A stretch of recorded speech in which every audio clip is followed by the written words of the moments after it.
Moja zgodba. Lepo pozdravljeni in dober večer, z vami je spet oddaja Moja zgodba. Danes bo posvečena knjigi z naslovom Žitno klasje pšenične police.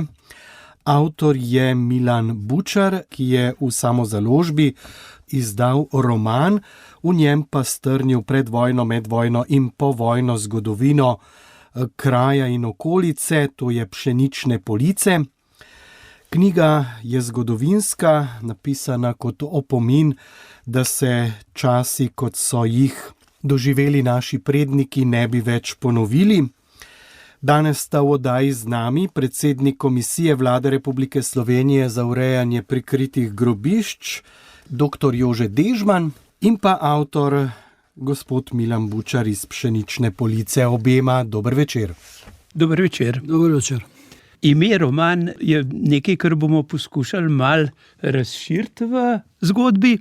Se pravi, Milan Bučar je človek pri 75-ih, uspešen poslovnež in z izdajo te knjige tudi mecen. Se je iz svoje dobre volje, iz svojega zanimanja napisal eno knjigo, ki govori dejansko o stvarih, ki komaj kdaj nanje naletimo v tej obliki. Da pa se v zgodbo vpeljemo, pa v čestitkah, najprej eno zelo preprosto vprašanje. Pšenična polica. Torej, naša vas pšenična polica leži na ravnini ob vznožju Krvavca med Cerkljami in Zalogom. Vas je ob začetku druge svetovne vojne štela 12 družin in 92 prebivalcev. In ta vojna nam je vzela 13% prebivalstva. To je na ruski fronti padel samo enega so bili domobranci, 10 pa komunisti, večino v povojnih pobojih. Tako da je 13% prebivalstva, kar je grozljiv davek naše revolucije. A moj oče je bil po domače Belehrjev iz Pšenične police, bil je nezakonski, ko je imel 11 let, mu je umrla še mama in potem je bil popolnoma sam. In ker je stric Jan, pri katerem je živel, imel 11 svojih otrok, je bilo lačnih ust preveč in stric ga je dal služiti v neki kmetiji. In na tisti kmetiji so ga resnično izkoriščali ne kot človeka, kot žival, dobesedno. On ni mu vstopal v hišo, on je lahko živel samo v hlevu je jedel, kar so mu dalo kakšne ostanke in podobnega. Če se je hotel pogreti, se je mogel stisniti k teličku po zimi, ker kakšnega posebnega gretja ni imel. Kmetija je imela že takrat 15 do 20 živin in da je vse to delal je mogel kar dobro delati, da je vse obdelal pa uredil, s tem, da je gospodar pa še samo v kontrolo. Nič drugega. Ne. In normalno, da mu je že zelo zgodaj je začel sovražiti te gruntarje in bogataše. In njegov sosed iz Pšenične police je bil pa Robasov po domače, je bil pa Voran Cerzar, on je pa mu lepše otroštvo, družina je bila normalna, oče ga je dal študirati veterino, bil je nadpovprečno inteligenten in v Ljubljani se je srečal z marksizmom, verjetno na fakulteti. In je to prenašal mojemu očetu in moj oče je to pil kot puščava svežo vodo, ker je hrepenel po pravici, dostojanstvu, človeškem normalnem življenju in tako naprej. In verjetno bi takšen dostal in verjetno kdo ve, kje bi se to končalo, da se je potem za njega zavzel staroče. Staroče ga je nekaj nedelje dopoldne potegnil iz gostilne dobesedno, kjer je kvartoval, se je vdajal pijančevanju, pretepanju, kartam in tako naprej. In komunizmu. Bil je navdušen za komunizem, kot je meni rekel, bi se takrat raztrgal. To ni nič čudnega, ker če vzamemo, kaj so takrat gruntarji delali s hlapci, z temi ljudmi, to ni nič čudnega, če se je ta komunizem tako dobro prijel v Sloveniji. Ti ljudje niso imeli nobene zaščite, nobene opore, nobenih pravic, bili so na nivoju živali. No in stari oče je videl, da bo njegov vnuk zašel in je imel nek denar, ki ga je pač pridobil skozi svoje življenje in dobro delo in poštenje. In s tem denarjem je kupil Španovo kmetijo v Pšenični polici, Vsi Španovi so šli v Ameriko, bilo je 5 otrok, prvi je šel najprej, potem pa vsi za njim v Ameriko. Oče je pa umrl v gostilni, ko je prišel na kosilo, v bližnji gostilni, tako da so oni v kraljevini Jugoslaviji to kmetijo po pošti iz Amerike prodali mojemu prastaremu očetu. Se pravi, to je bila pravna država. Oče je potem zagospodaril na tej kmetiji in ker ga pač ded ni mogel svojim besedami, govorom odvedel od komunizma, mu je kupil 2 knjigi, Ukrajina joče in Krvava Španija. In moj oče je rekel, ko sem te 2 knjigi prebral, sem pa prvič pomislil, da pa mogoče v Sovjetski zvezi le ni tako lepo, kot pripovedujejo rdeči agitatorji. No in potem se je počasi odmikal, čez kakšno leto pa pol je se poročil z mojo materjo in se neverjetno umiril, opustil je pijančevanje, pretepanje, kvartopirstvo in tudi komunizem. Ne. Vabili so ga še na razne sestanke, ampak je mu raje družinsko toplino. Raje je bil doma, ker tega mu je najbolj primanjkovalo. Takole, no, ampak zdaj pa pojmo mi k temu problemu, ki je pa vas nekako nagovoril. Se pravi, v Sloveniji skoraj ni več te navade, da bi pokojni mrliči ležali doma, ampak takrat je bil pa to čas, ko se je kropilo na parah v domači hiši in takrat se je pogovarjali. In vi ste imeli, čeprav ne posebnega poklica antropološkega, ne, ampak temu, čemur se reče firbac, sta prav, in ste neusmiljeno odpravite od 16. leta zapisvali, kaj se je takrat pogovarjali. Pa mogoče par besed, kako je ta vaša raziskava potekala, kako se je na pšenični polici kropilo in kaj se je pogovarjalo. No, moja velika ljubezen je bila zgodovina. Bil sem pa tudi rodoveden že kot otrok. S tem, da v šoli se nisem naprezal. Šola mi je bila 19. briga. Tudi zato, ker so mi starši rekli, po osnovni šoli boš šel takoj delati. Ne.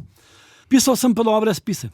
In spomnim se učitelja, ki me je v enem tednu 2-krat postavil v kot, ker sem bil pač nemiren. Ampak potem smo pisali šolsko nalogo in dan počitnic in ko se je vrnil spisi, je rekel, najbolj me je presenetilo to, da je najslabši učenec napisal najboljši spis. In nikdar več me ni kaznoval. Pa tudi jaz sem se potem popravil. No, ta moja radovednost je bila pa res huda. Jaz sem vedno, že pri 15 letih, ko sem zvedel nek dogodek, neko zanimivo stvar iz vojne, predvsem vojna tematika me je zanimala in tudi povojna, sem vedno vse zapisal in bil tiho kot grob. Noben o tem ni vedel, tudi moji bratje in sestre. Ne. In zanimivo, kje sem največ zvedel teh podatkov. Kot je gospod Dežman omenil, nekoč so po vaseh, ko so imeli mrliča, ko je umrl Sovaščan, smo ga 2 noči kropili, mi smo rekli kropili, bedeli smo ob njem 2 noči. Ženske so v takih nočeh veliko molile za pokojnika, moški pa v drugem kotu sobe veliko pili domače žganje in debatirali. In če je v vinu resnica, je resnica tudi v žganju. Ko so ti vaški očaki popili 3-4 šnopse, so se razgovorili. In jaz sem, če sem ne mogel zraven njih in vlekel na ušesa. In jih tudi spraševal. Ne. Ko sem bil še mlajši, ne, ko sem bil pa tam 15-16, sem pa začel, kaj pa to, kaj bo pa to, pa to. No in ko sem prišel domov, sem pa se zapisal. In jaz sem od teh spiskov eno celo škatlo in potem sem dolg časa že ob demokraciji, leta 91 sem hotel, da bi napisal, pa sem se vtaknil v podjetništvo in ni bilo časa in tako naprej. In ko sem pa dopolnil 70 let, sem si pa sam sebi rekel, zdaj pa treba nekaj napisati, če ne bom nekega dne se nesel v grob. In sem pisal sem 5 let, zadnjo leto sem jo pa samo še popravil, pa mu friziral, pa tako naprej. No in ker sem bil v dilemi, a bo ta knjiga, bo, a ne bo. Mogel sem dobiti eno priznanje in če mi tisti človek rekel, ne, to ni nič, bi jo vrgel. Ker sem pa dal to branje novinarki Gorenjskega glasa Mariji Volčak. Direktorici. Ja, bivši, da je že upokojena.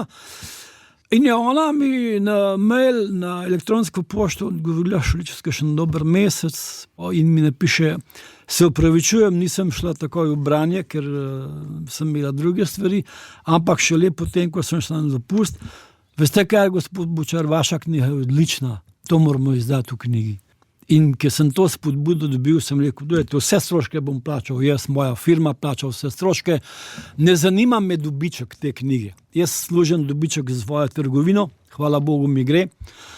Ampak s to knjigo želim, da gre čim bolj med ljudi, ne pa da bi jaz s tem zaslužil. Gospod Dežman, je to ustna zgodovina zapisana?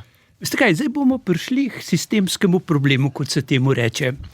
Dobršen del slovenskega naroda govori, da niso nič vedeli.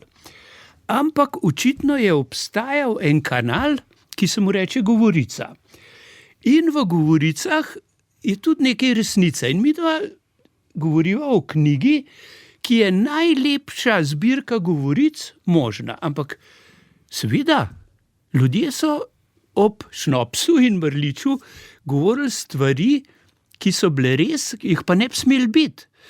Se vidi, da je gospod Bučar dobre spise pisal, ker je knjiga, ima vse en zanimiv zaplet, razplet in začne s temeljnim problemom. Komunizem, ne komunizem, komunisti proti komunisti. In mogoče kar začniva s tem, kako se je to v tem okolju, ki je bilo očitno večinsko protikomunistično, pa se to ni smel vedeti.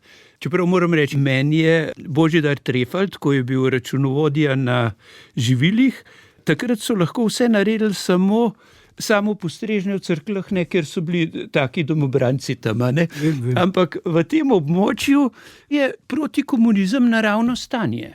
Kaj je to pomenilo za pšenično polico? Veste, naša vas, pa ne samo naša vas, vse vasi na Cerkljanskem so bile katoliške vasi. Ljudstvo je bilo vzgojeno v katoliški veri in 10 božjih zapovedih in vam povem, v naši vasi zaradi tega ni bilo ne tatu, ne goljufa, ne lenuha. Pošteno prebivalstvo, maksimalno pošteno prebivalstvo. Tudi tisti, ki so bili reveži, niso ukradli bogatemu. Tako so bili vzgojeni. In kako se pa začel ta komunizem v naših krajih? Eden prvih je bil ta sovaščan Voran Cerzar, ki je bil navdušen za novi družbeni red, če tako rečemo. Ne? Tudi moj oče, ki pa se je potem umaknil, ko je ga stari oče prepričal in mu dal. Stari oče je dobro vedel, če bo vnuku dal neko lastnino, bo mogoče pozabil na neke svetlo prihodnost pa tako naprej. No in, ampak glede na to, da je bilo vendarle veliko izkoriščanih v naših prostorih, veliko teh hlapcev, ni bil samo moj oče hlapec, hlapcev je bilo veliko in vsi ti ljudje so se nekje potem res našli, ko so začeli še partizani, so se znašli v teh četah partizanskih. Da se razumemo, popolnoma poštenim namenom boj proti okupatorju. In kapo dol pred temi fanti, če vzamemo, kako je nastala krvavška četa, ustanovili so 10. decembra 1941 v Šenčurju. Prvi 4 borci so bili, ki so šli v zimi, ko je bilo pol metra snega, so šli na obrobje Štefanje gore, se otoborili v neki zemljanki, 4 fantje z 2 starima puškama. To je bil začetek krvavške čete. In ti fantje bi pa resnično zaslužili spomenik, pa ga nimajo. No, ampak kljub vsemu zdaj zaostrovanje se pa začne pravzaprav na krvi. V vasi se, ali pa v celotnem območju, ko vi vojno bilanco naredite, pravite, na nemške žandarje ni padel niti en strel. Bilo je pa kar nekaj umorov Slovencev. Tukaj okrog teh poskušanih in izvedenih. In tukaj so se začele zadeve lomiti. Sigurno. Glede, okupator je vodil zelo prefrigano politiko. Sicer ne okupator, ampak njegov gestapo, ki je bil izvežban za te stvari. Oni so upeljali tudi, ne samo v Sloveniji, tudi na Hrvaškem, pa tudi v ostalih južnih republikah. Staro taktiko starega Rima, ki je bil, da ko zavzameš neko ozemlje, najprej narediš spor med lokalnim prebivalstvom. In to je gestapovcem v Sloveniji čudovito uspelo. Najprej so poskrbeli, da so se pojavile partizanske enote, da so jih tudi oborožili, saj nemški žandarji na Zgornjem Brniku, to je od mene 2 kilometra, so po besedah teh vaščanov brniških, so po dnevi dajali orožje domobrancem, po noči partizanom. In na to nemško orožniško postojanko v 4 letih vojne ni padel niti en strel. Ko je Šlandrava brigada napadla Cerklje, Lahoče in Zaloh, je ta nemška postojanka v trikotniku teh treh vasi. Ko so šlandrovci, 3. bataljon, bili premagani v Lahočah in so bežali, so se potem pomikali ob gozdu Voh, pa ob Suhem Grabnu proti Cerkljem, da pridejo na pomoč napadu v Cerkljah, so se pomikali dobrih 500 metrov mimo nemške postojanke, pa nihče ni izstrelil niti enega naboja. Po besedah domačinov sosedov so nemški žandarji celo noč stali pred postojanko in glasno komentirali spopad. Se pravi, so bili zelo dobro obveščeni, da ne bodo napadeni. Ta spopad med našimi se je pa začel tako. Ko se je začela ta OF, so ti prvi agitatorji, moram reči, da jih je bilo največ iz Šenčurja, ker Šenčur je bila najbolj delavska vas, iz Cerkelj sploh ne, ker smo bili bolj kmečke vasi. No in ti agitatorji so najprej povabili ugledne vaščane, krajane, fante in tako naprej. Povabili so jih v OF. In zanimivo, vsak, ki jih je zavrnil, se je znajdel na listi za likvidacijo. No in takih likvidacij smo od Cerkljah imeli kar nekaj, večinoma so bile neuspešne. Bila je pa uspešna ena, ko so likvidirali Jožeta Jenkota z Zgornjega Brnika, mislim, da je bilo to avgusta 1942. Predtem so bile likvidacije na Jožeta Dobnikarja, Stanka Osenarja, ki je bil potem kasneje poveljnik domobrancev, na mojega sovaščana Vinka Vombergarja. Vsi ti fantje so zavrnili agitatorje OF, da bi se jim priključili, in zato so se znašli na listi.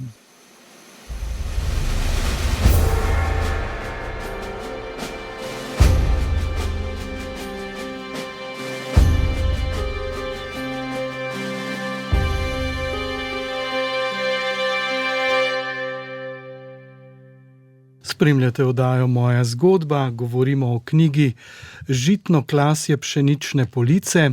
Gost je avtor Milan Bučar, z nami pa je tudi zgodovinar dr. Jože Dežman.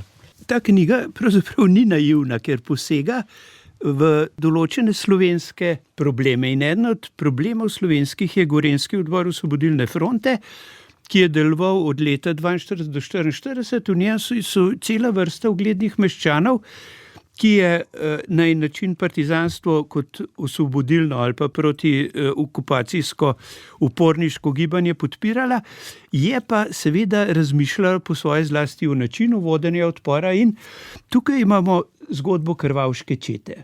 Omenjen je bil junaški začetek decembra, ampak potem pa leta 1942 se prav na Krvavški četi prelomi.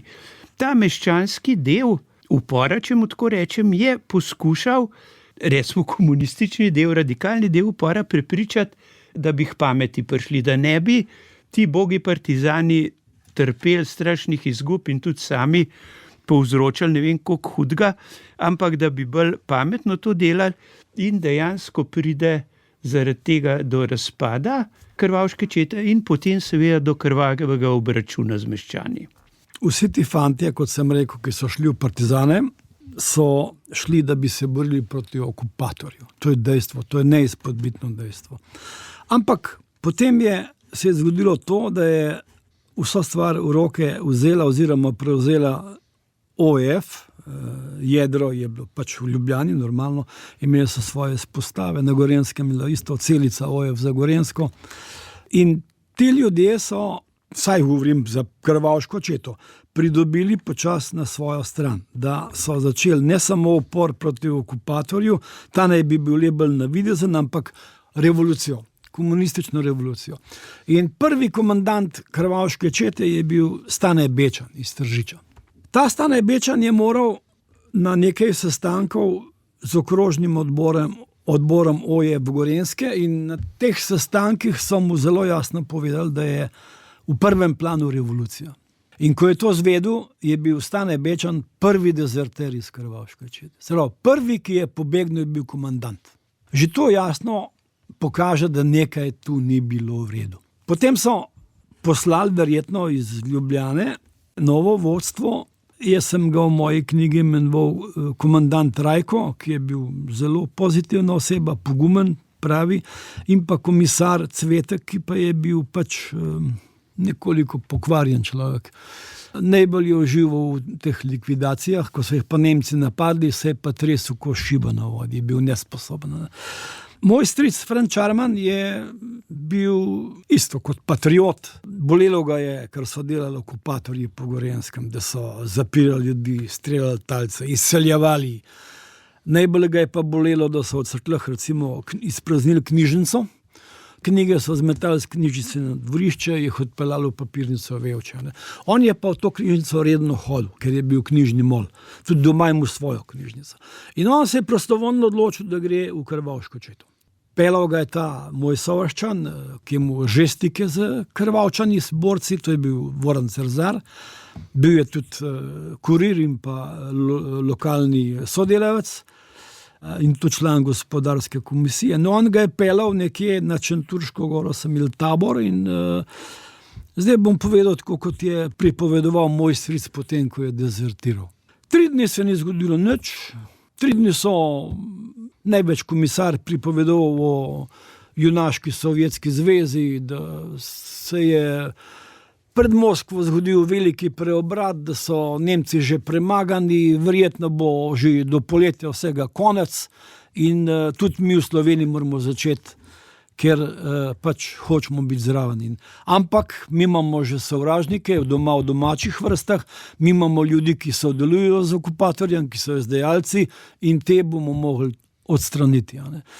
No in mojega strica so po 3 dneh poklicali osebno, komisar ga je poklical na skrivno mesto in mu rekel, glej, tvoja naloga je posebne skrivne vrste, zato ostali ne smejo slišati. On je rekel, recite mi kaj. On je pričakoval napad na Nemce, ali kaj podoben. Komisar mu je rekel, tu imaš pištolo, 3 naboje, likvidiral boš svojega soseda v pšenični policiji, Vinka Vombergarja. Stric je rekel, kasneje, da se mu je zdelo, da je nekdo udaril s kladivom po glavi, ko je to slišal. Ker on je šel v partizane, da se bori proti okupatorju, ne pa da ubije svojega soseda in prijatelja.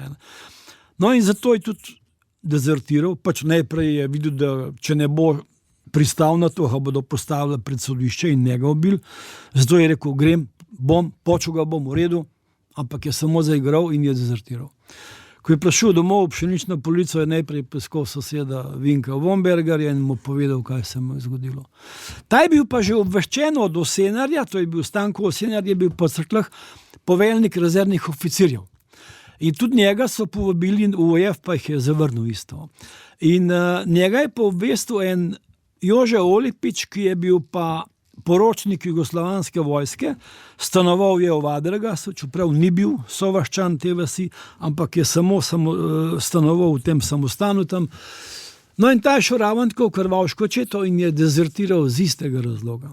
Tudi njemu je ta isti komisar ukazal likvidacijo in je pobegnil. Še prej pred nješel je obiskal po noči tega Stanka Osenarja, mu predal papir z napisanimi likvidacijami, kdo so te osebe, in je rekel, grem na Koroško, če spametem pet z mamo. In Osenar kot pokončen mož je rekel, bom, ampak šele potem, če se to začne. In mu je rekel, če boš še imel čas. In ta Osenar je potem obvestil vse fante z tega spiska in vsi fantje so se nekako skrivali in bili pripravljeni na to.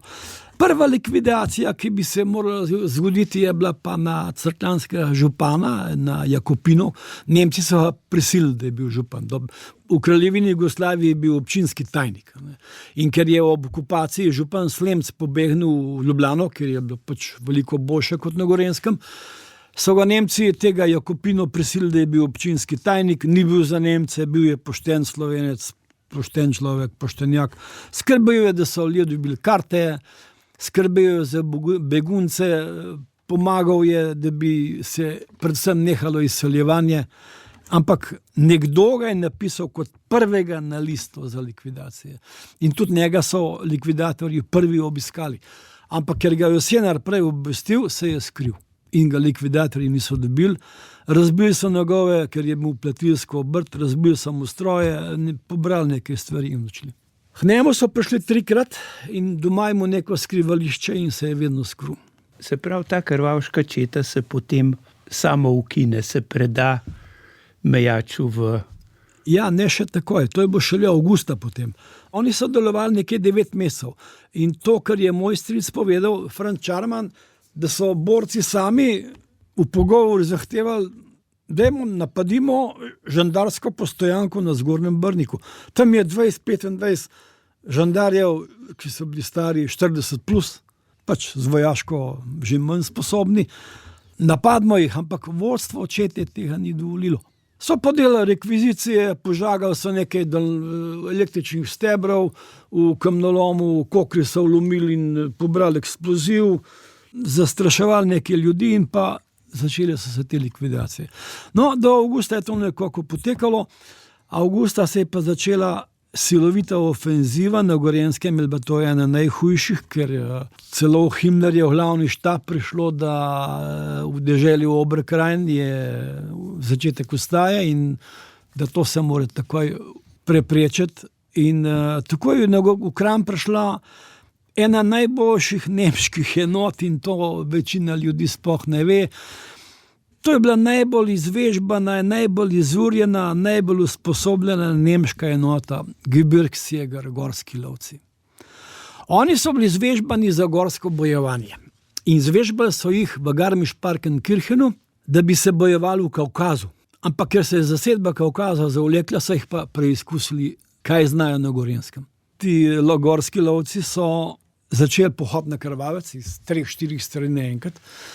Pohod se je začel ob 4 zjutraj na 15. avgust, to je bil velik šmaren, 42, so se 4 tovornjaki pripeljali v našo vas, parkirali ob cesti, vojaki poskakali ven, na vodnjaku, ki je bil sredi vasi, nalili vodo, oficiri so prehljevali karte Krvavca in se prav čez naš vrt šli naprej po poljski poti.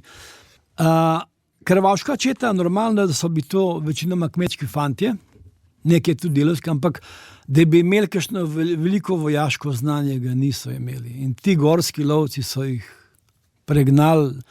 Teh 4-5 dni, kar je bila ofenziva, so v bistvu samo bežali. Nemci so ubili 8 borcev, 10 so jih ujeli, ostali so se pa dobesedno po čudežu, to je prav čudež, da so se prebili tako specialni enoti, kot je to bila. Ker to so bili, danes takim vojakom pravimo komandosi. To so bili nemški komandosi. In oni so se prebili na hribček od Komende, ki je na cerku. Na tem hribčku so se ustavili zjutraj, nekje po enega okrog 20. avgusta ali pa 19. In so se uprli komandantu, ker je komandant rekel, gremo naprej na Kamniško Bistrico. Oni so pa rekli, ne gremo, borci.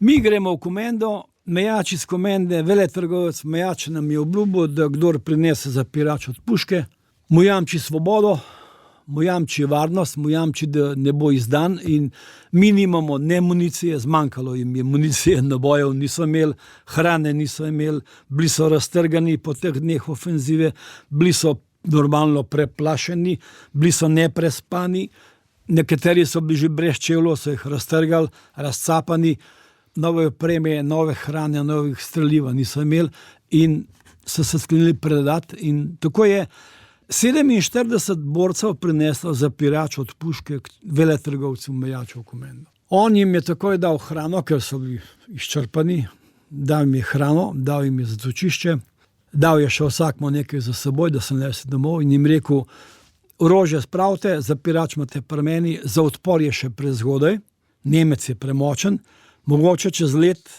a pa maksimalno 2, bo pa že čas. Spravite orožje, zapirači so pri meni in takrat bomo šli to. In Nemci nobenega tega niso odkrili, noben ta fant ni bil izdan.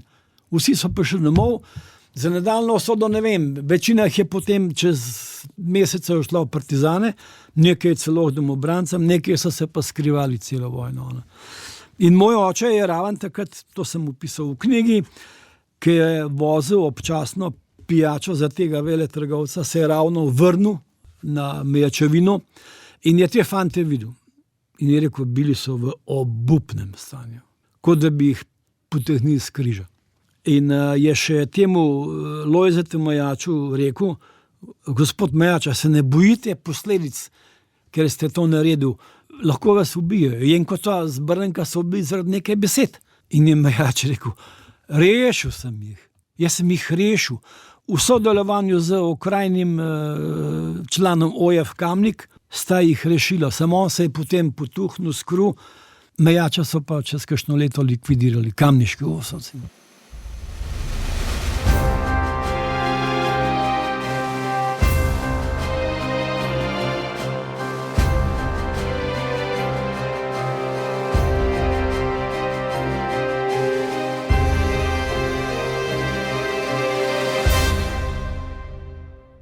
Spremljate oddajo Moja zgodba, govorimo o knjigi Žitno klasje pšenične police.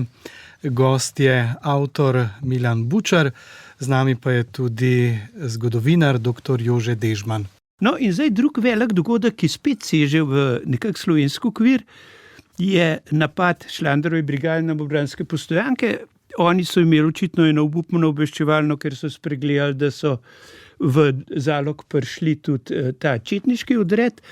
Pride do spopada 4. oktobra 1944, namreč v knjigi je imenitno opisan in spopad in vse, moram reči, bistveno drugače kot pri Mirku Stiplovšku ali pa Ivanu Janu, v tej partizanski štoriji.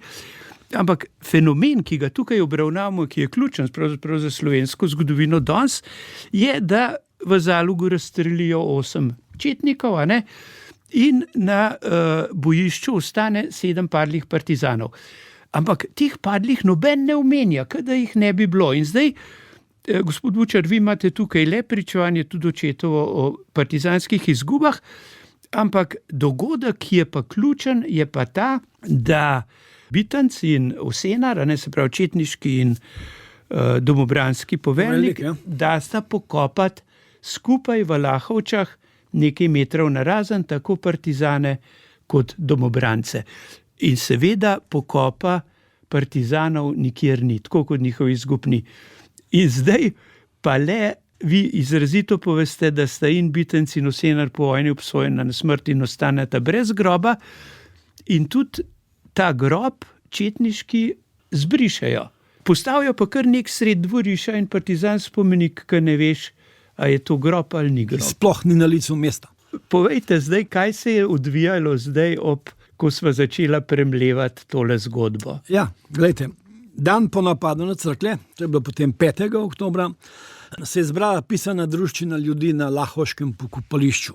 Zaradi pokopa 8 četnikov, ki so padli v zaminirani gostilni pri Rocku v Zalogu, in pa 7 partizanov, ki so padli v Lahočah, ker je 3. bataljon Šlandarove brigade napadel Domobransko Postojanko v Lahočah, ampak tisti večer prej so v Gozdiček pri Lahočah prišlo blizu 100 četnikov, slovenskih četnikov, ali so bili obveščeni, ali bo to slučajnost, ne vem. In ko to Šlandarov 3. bataljon napadal Lahoče Postojanke ali tik pred padcem, se je zgodil nekaj neverjetni blitzkrieg, ki je v slovenski zgodovini zelo redek. Namreč poveljnik teh četnikov, Bitenc, je rekel svojim četnikom takole: mi ne vemo, koliko je njih, oni ne vejo, koliko je nas.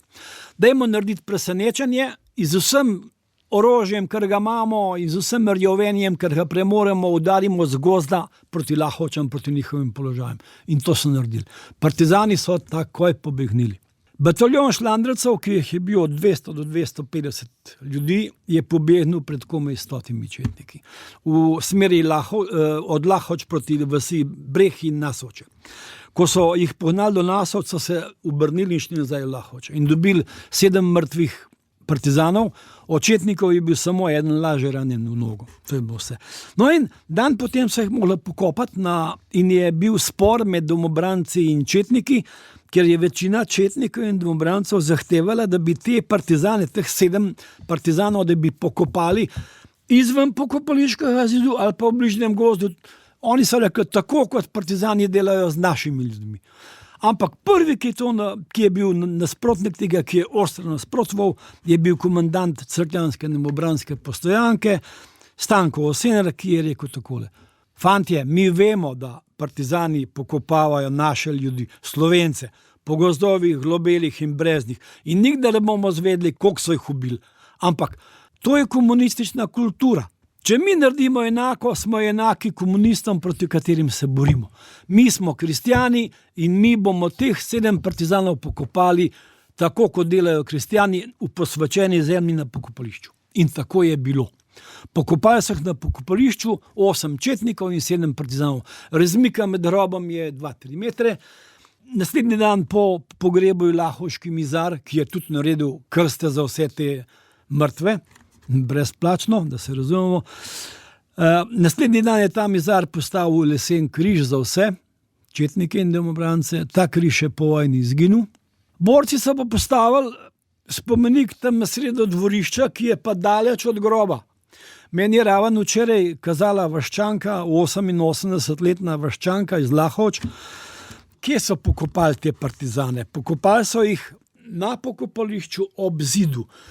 Četnike pa 2-3 metre stran od groba, se pravi, še vseeno so bili blizu.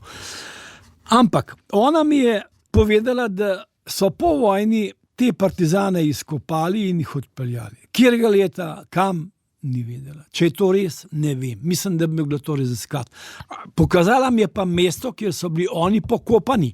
Borci so mi spomenik popolnoma druge, kot pa je bil grob, kar je smešno. Ampak dejstvo pa je, drugo presenečenje je pa bilo, da je zdaj ta četniški grob urejen z nagrobnikom, z imeni in ne vemo, kdo ga je postavil. Ampak to bomo še raziskovali.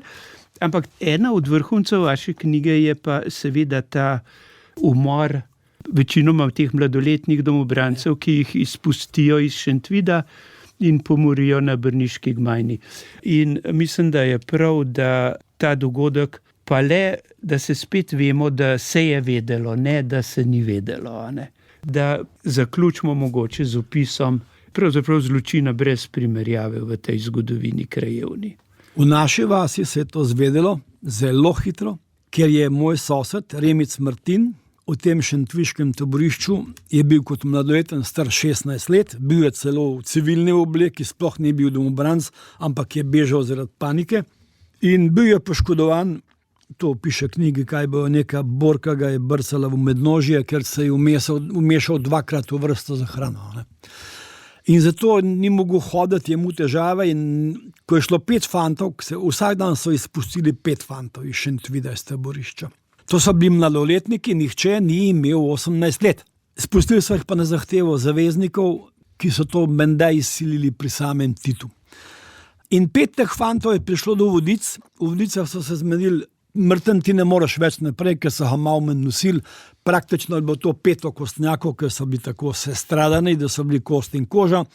In ta Martin je počakal v Vodicah, oni so pa rekli, ko pridemo čez 1 uro domov, pridemo nazaj po tebe in te peljemo domov z vozom, ker ne moreš hoditi. Ne. On jih je čakal cel večer, do 11 polnoči njih ni bilo. In potem se je zavlekel na šupo, zjutraj ga je dobil kmet iz Vodic, se ga je ustrašil, ta njega, ki je bil tako sestradan. Kmet ga je peljal v kuhno, mu je dal žgance, ker je rekel, sigurno si lačen, ker je bil tudi obupen že na pogled.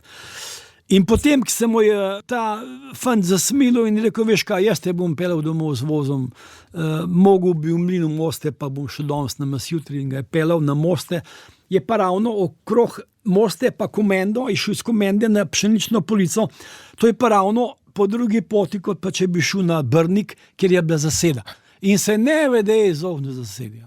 In ko je ta mrten prišel domov, Remic, je moj oče šel takoj k njemu na obisk, ker smo pač v dobrih odnosih in prijatelja in soseda. In njemu je takoj zaupal, ker ko je prišel domov, njegovega brata, ki so ga spustili dan prej, Miha, ni bilo. In on, ko se je pozdravil z vsemi domačimi, je rekel, kje pa je Miha? In so mu rekli, ja, Miha pa ni. Kako ga ni, če je včeraj bil spuščen? Ja, njega, Miha ni prišel. Je rekel, zakaj se ga skrivate, dajte mi Miha. In je oče njega prijel za rame, je pogledal ga v oči in rekel, Martin, nihče ti ne laže, Miha ni prišel domov. In mojemu očetu je to povedal in mu rekel, lepo te prosim. Povedal mu je primer, kako se je v Vodicah ustavil, ostali so šli naprej, obljubili so mu, da pridejo po njega, pa niso prišli. Brat, ki je bil spuščen dan prej, ni prišel domov, On je rekel mojemu očetu: poslušaj, dogaja se nekaj hudega. Slutim, da se je v Vodiški ali Brniški gmajni zgodilo nekaj hudega. Prosim te, pejt na zgoren Brnik k tem in tem kmetijam, pa prašaj za njihove fante. In moj oče je šel sila nerad, ker to je bilo tudi malo težko. Ne? Hkrati ni hotel biti nek vohun, ampak naredil je to, ker mu je, ko je bil moj oče v nemški vojski, je ta sosed Martin pomagal moji mami, njegovi ženi, da je brezplačno kot dobra stvar. In zato mu je naredil to uslugo. In je šel na Brnik, prvo hišik se reče pri Matičku, normalno, da ni rekel, zakaj je prišel, ampak je rekel, če imajo kaj semenskega krompirja. In potem se je razvila debata in je mimo grede omenil Jurjev Martin, to je po domače Jurjev Martin je včeraj prišel domov, a je vaš Vinko tudi prišel? In so rekel, ne, našega pa še ni. Po parih besedah se je poslal in odšel še k ostalim hišam. V ostalih hišah je doživel isto. Teh fantov ni bilo domov. No, in zdaj, tukaj smo rekli, da je to knjiga o govoricah, ampak te govorice sežejo daleč čez tisto, kar se je smelo vedeti. In ena od teh zgodb, tukaj poveste, da morijo na tej Brniški gmajni, je mogel en fant spremljati s harmoniko. Dejstvo je, da temu fantu se je omračil ni mogel normalno živeti. Eno od takih pretresljivih prizorov je naj bi Alešu Robasu, ko ga umorijo, staknili luči. In tukaj, ko sem preveril, ko sem rekel, to mislite, ste rekli, da je to so vedeli vsi. Vsi so o tem tako govorili. In zdaj, če gremo naprej, tukaj pravzaprav je ostalo, je pa skrito samo prizorišče, se pravi, ampak nedvomno sta pa dva vaščana, oče in sin, naletela na ta grob teh žrtev. Ja, res je. Moj sosed Miha Gašpirc in njegov sin Martin Gašpirc sta decembra 1945, ko pač ni bilo snega, tako kot recimo danes ga ni, sta šla v gmajno napravljati drva za naslednjo zimo. In ko sta vlačila hlode na neko jaso, ko bova navlačila hlode na jaso, jih bova tam tej jasi naložila, odpeljala domov. Ampak konju se je nenadoma na jasi pogreznilo in je do trebuha zlezel v zemljo. Miha ni mogel verjeti, ker je to v tej gmajni sekal vsako leto, pa se mu to nikoli ne zgodilo. In konja sta začela vleči z luknje ven, po 1 uri sta ga izvlekla po hudih mukah, ampak ta konj je nakopal ven kosti in lobanje, konj se je pogreznil v grobišče, v grob teh mladoletnikov, ki so jih pobijali v tej Brniški gmajni. Ampak to je vam sin povedal šele po osamosvojitvi. To je meni povedal Martin Gašpirc leta 1994, ko smo delali agitacijo za občinske volitve in po končanem sestanku, ko smo predstavljali našega župana Čebulja in te stranke, ki smo jih imeli, je ta človek prišel k meni in je rekel, Milan, neverjetno, pogumen si, a to upaš govoriti? In sem rekel, glej, se je zadnji cajt, da začnemo to. Ne? In je rekel, glej, ker si tako koražen, ti bom povedal nekaj, kar vem samo jaz, pa nihče drug. In mi je povedal za ta primer, kako sta dobila grobišče. Povedal mi je pa še za primer, ki je tudi upisan v knjigi. To so bile prve volitve po vojni, 6. novembra ali decembra 1945. Te volitve so bile v eni hiši v naši vasi, kako se je volilo, s kroglicami, ki so jih metali, kdor je volil za Tita in Rdečo fronto, je pač vrgel v rdečo škatlo, kdor je volil kralja in ostalo zadevo je vrgel v črno. In v naši vasi, ko je prišla komisija ob koncu volitev, je bila velika večina, da ne rečem, skoraj vse so bile v črni škatli. Član komisije je zarjavel prekleta vas Domobranska in vi kulaki, to so bili člani komisije, pobrali vam bomo zemljo, pa zgradili kolhoz, potem ne boste več gruntarji, ampak navadni delavci v kolhozu, prijel rdečo škatlo, jo poravnal na mizo v vodoravnem položaju in iz črne škatle pretresel vse kroglice v rdečo. In potem zahteval, piši zapisnik. Pšenična polica, 100% udeležba, vaščani so se 100% odločili za Tita in Ljudsko fronto. No, takole vidite, da ima zgodovina govoric pravzaprav eno veliko zgodovinsko vrednost. To, kar sva danes govorila, je seveda precejšnja tragedija za to partizansko zgodovinopisje tega območja, ampak kot vidite, je gospod Bučar v imenitni formi, knjiga je imenitno branje. Tukaj bi lahko načeli seveda še zgodovino vpliva Rada Hribarja, umora Rada in Ksenije Hribar in cele vrste dogodkov, ki zahtevajo pravzaprav, da se zgodovina piše na novo. In jaz verjamem, da je to tista največja dragocenost te knjige. In tudi upam, da ko bo knjiga zdaj šla med ljudi, bo pa mogoče kdaj treba v novih govoricah, ki je bilo knjiga sprožila, narediti še eno oddajo, ker vi ste v formi, da bi lahko 10 oddaj posneli. Sigurno bo treba, ker meni ljudje čestitajo. Prav danes, ko sem šel na bencinsko črpalko, je prišel do mene človek, mi dal roko, Milan, čestitam ti, kaj si napisal. In sem rekel, poglej, napisal sem, ker me boli, da nekdo laže, da nam lažejo celo zgodovino, celo življenje. Jaz imam tega dosti, napisal sem samo resnico. Tako, drage poslušalke in dragi poslušalci, to je bila današnja oddaja Moja zgodba, v njej pa Milan Bučar iz Pšenične police, ki je v samozaložbi izdal roman Žitno klasje pšenične police. Knjigo na 347 straneh vam priporočamo v branje. Zahvaljujem pa se tako njemu, kot tudi zgodovinarju dr. Jožetu Dežmanu za oddajo, ki ste jo pravkar slišali. Hvala lepa in vse dobro. Hvala vam. Hvala lepa in lahko noč. Moja zgodba.